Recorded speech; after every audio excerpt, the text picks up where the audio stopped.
The home inspection is an essential part of the home buying or selling process. Not only does it reveal the inner workings of the property, but it also alerts you to any defects or problems with the home. As a home buyer, you can find issues that will help you decide whether to buy the house or not.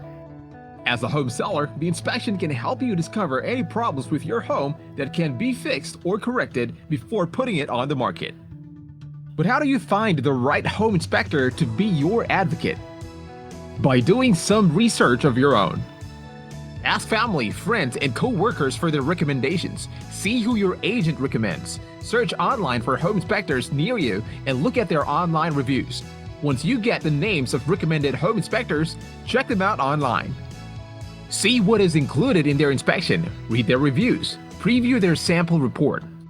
Make sure they have the experience and broad knowledge of the home systems and structure. These things will help you feel comfortable with the decision to hire that inspector.